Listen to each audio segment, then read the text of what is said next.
Hello everyone, this is Vic back again on another live fragrance review. And after a long time, the journey to France and to Paris, we've been in a wonderful city, but has been changed unfortunately, and has been changed not for good. It's more dangerous. Lots of pickpockets, lots of weird people are lurking all over places. So if you travel to Paris, you have to be very careful because those guys are very dangerous, and most of them are aliens coming from, I don't know, North Africa, or I don't know, from Afghanistan or stuff like that. They are not very trustworthy people, and even Parisians, my friends, are suffering a lot, and the city is very unsafe compared to 10 years ago or even 5 years ago. When I was there, was more safer than this. I lived there for in the 90s and was a beautiful city, very safe city. And unfortunately, now it's an unsafe city. Nevertheless, I had no problem because we've been very careful and we watch out all over, and we try to not show off our purchases or stuff like that. You have to be very careful. You have to never walk with your shopping bags. You have to always take a cab, go back to your hotel, and you have to be very careful because they are lurking and they are watching you.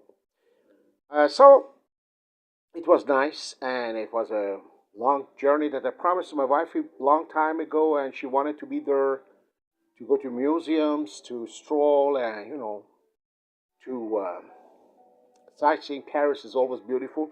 The weather was nice. We had a couple of very sunny days, and last day to the 48 hours was rainy and damp, but was okay in general.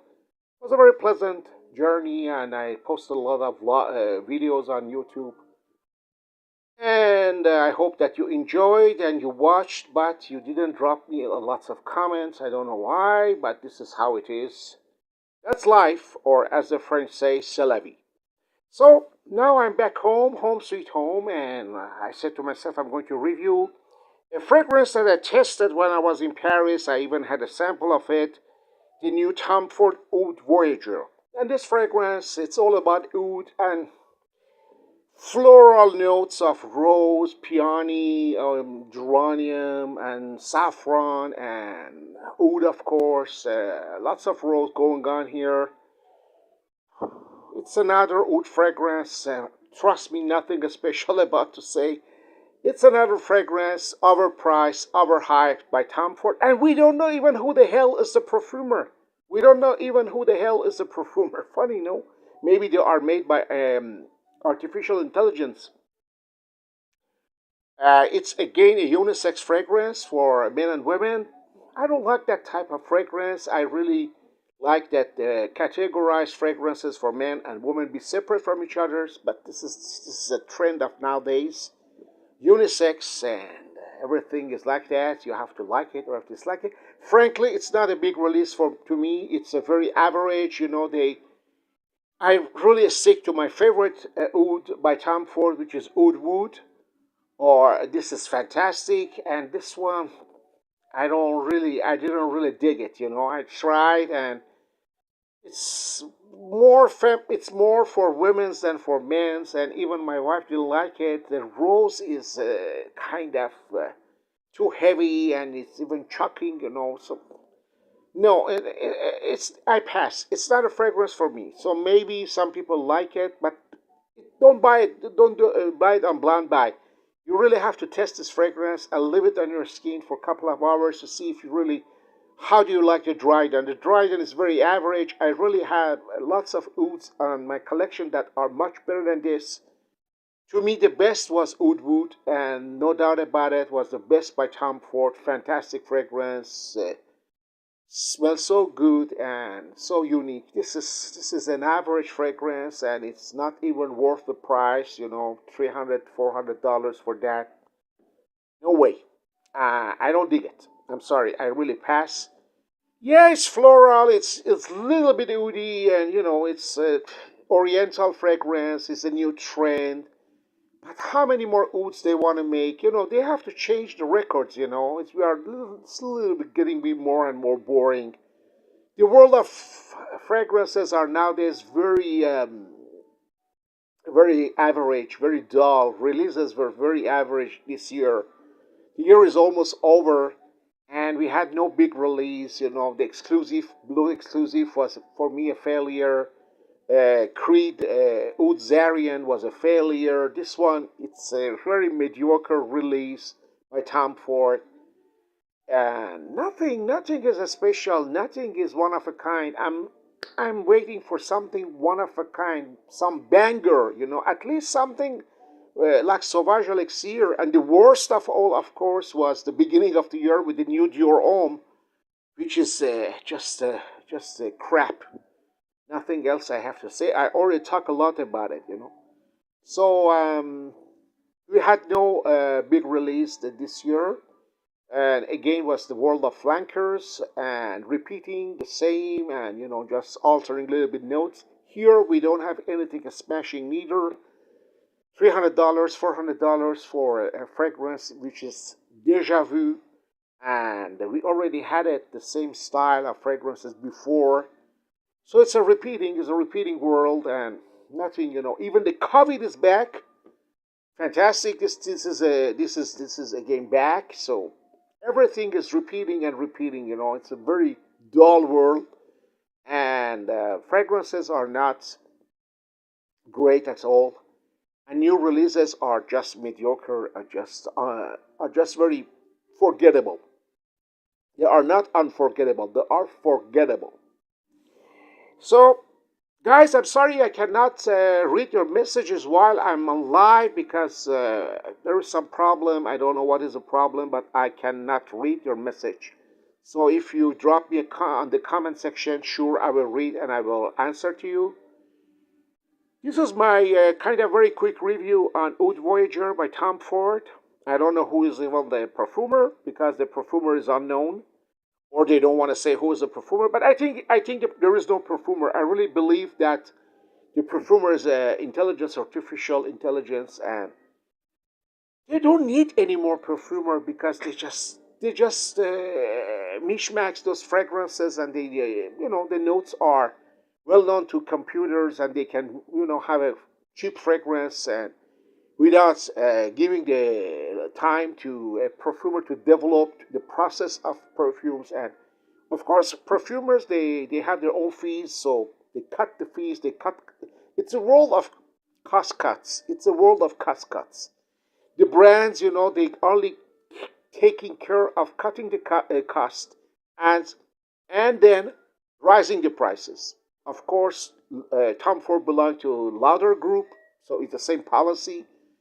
They don't care anymore about the in-house perfumer. They don't have it, and even they have an in-house perfumer. The in-house perfumer in charge don't have a free hand, so everything is very complicated.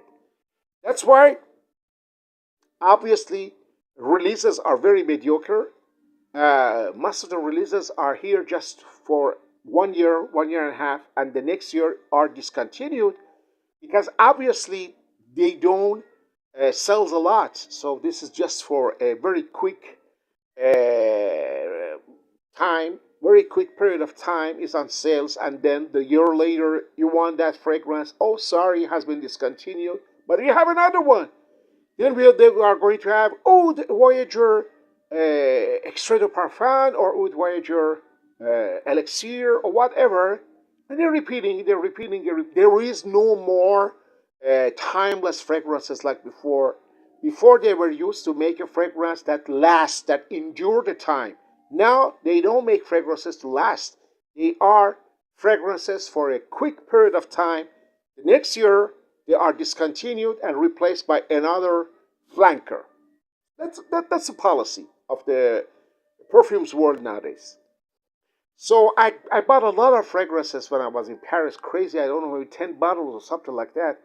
It was so heavy that I even had to pay extra charges on boarding at airport. So I will review them. I will review them. I didn't buy anything new because I don't like the new releases, to be very honest with you. But I found few discontinued fragrances, and I really stick to them. I love those fragrances, and I just try to complete my collection with the things that they were missing. But I don't have a chance to find all of them. I found few of them. I will review. Don't worry, I will review. Today I was not in the mood to prepare the fragrance from my collection. I said I'm going to review the Oud Voyager by Tomford.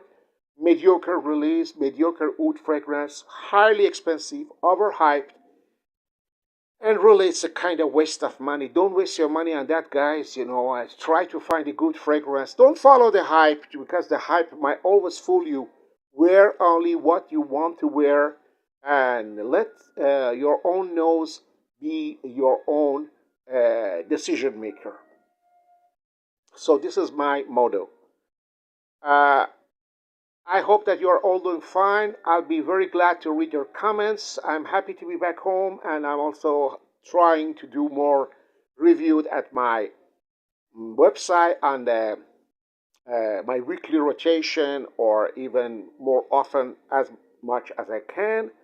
But now I'm a little bit pretty busy because I have to go back to my work, and also it's not easy when you've been away for 3 weeks, so it's not very easy to come back and settle down and start the daily routines. But that's life. We have to stick on it. We have to keep on going on, working on everything. And of course, my passion remains the same. Fragrances are my passion. Vintage fragrances are my priorities. And of course, I, I really try to do my best on this channel, and I hope that you enjoy my contents. And I really appreciate your support through the years. And even if you don't drop me a comment, I know that you're watching because I can I can see the statistics, and I know that I'm watched from which country. Number one, of course, is USA and etc. But I have lots of viewers in France. Merci beaucoup, and also lots of viewers in the United Kingdom, one of the countries that I cherish because I had my childhood there. And as the English say, God save the king. So, guys, have a great day. Have a great Sunday. I'll be back soon with another review. Until we talk again, God bless you all. Stay safe. And remember, wear only what you want to wear. Ciao.